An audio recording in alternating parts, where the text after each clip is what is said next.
Namaste, what's going on? So today we are reacting to what are the differences between the schools of Vedanta. This is a concept that I like to revisit once in a while. It's an important concept to me. And as you know, I love Swami Sarvapriyananda. I could listen to him for hours, so let's get started. You see, the Vedanta is a philosophy based on the Upanishads.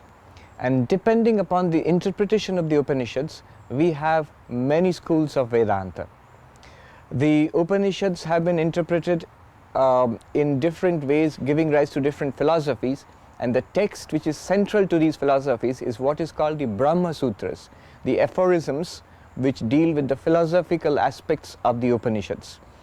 Now these Brahma Sutras, different philosophers, different spiritual masters have commented upon them, given explanations which are very different from each other. So there is the non-dualistic explanation of the Brahma Sutras, giving rise to the non-dual school of Vedanta, the Advaita Vedanta. Most famously, the philosopher here is known as is Shankaracharya, who is the most famous philosopher of this school. But then there came Ramanujacharya, who gave a different explanation of the same Brahma Sutras and commentaries on the Upanishads and the Bhagavad Gita, and that gave rise to the school of Vishishtadvaita, the qualified non-dualistic school.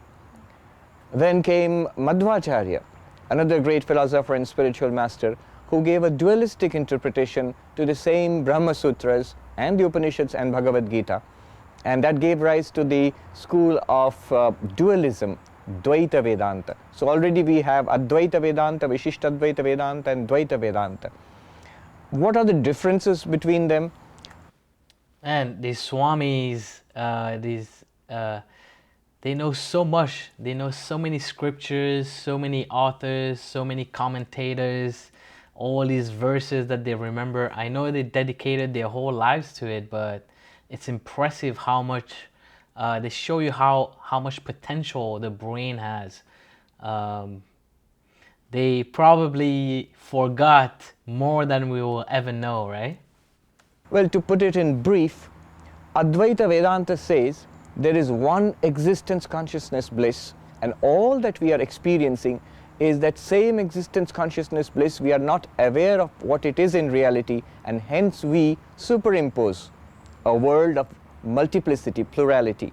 So the plurality, the multiplicity we see in this world, different people, different kinds of things, even God, all of these are ultimately, in reality, one existence consciousness bliss. And this has to be realized. And once we realize this, we get out of the bondage of suffering, bondage of rebirth. So this is the idea behind non-dualistic Vedanta, Advaita Vedanta. In Vishishtadvaita Vedanta, the idea is that divinity is one whole, a composite whole of which we are all parts. It's not that there is only one homogeneous, non-differentiated existence consciousness bliss, but that this existence consciousness bliss, which they call Narayana or Vishnu, is the divinity of which we, all living beings, and this insentient world, we are all parts. The sentient beings are called Chit Amsha, the sentient part, and the insentient beings, that means all the matter and energy we see around us, is called Achit Amsha, the insentient part.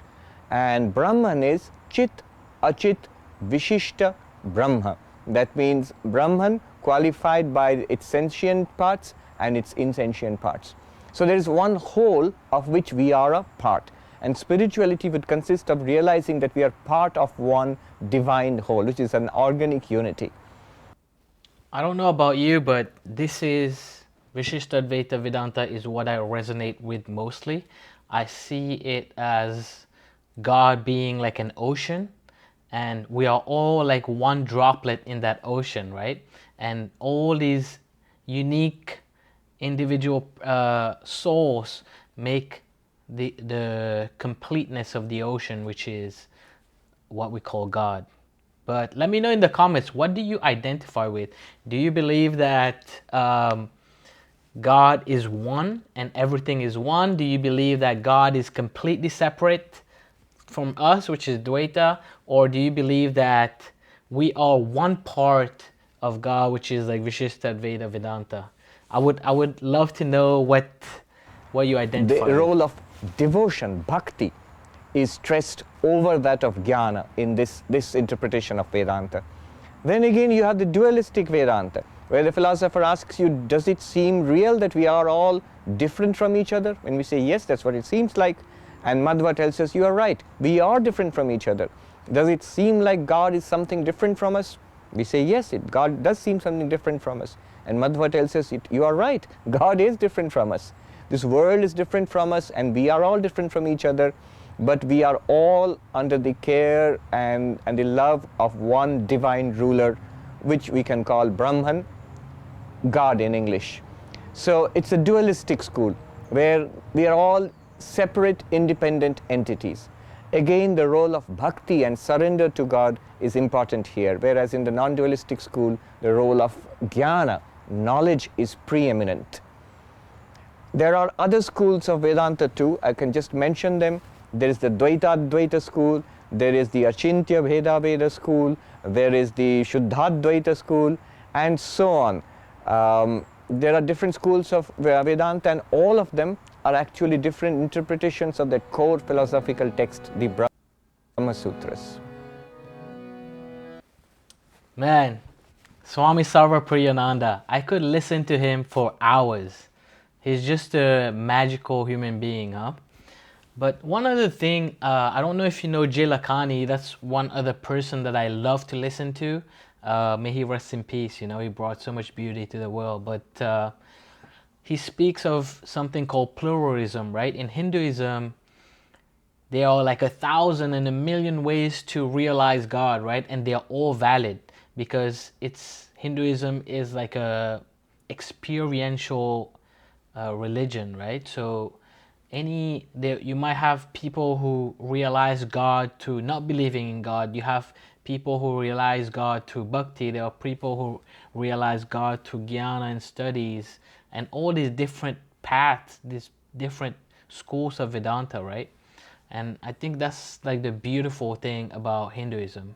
But anyway, if you have other videos you want me to react to, let me know in the comments. Subscribe if you want more videos like this, and I'll catch you in the next one. Namaste.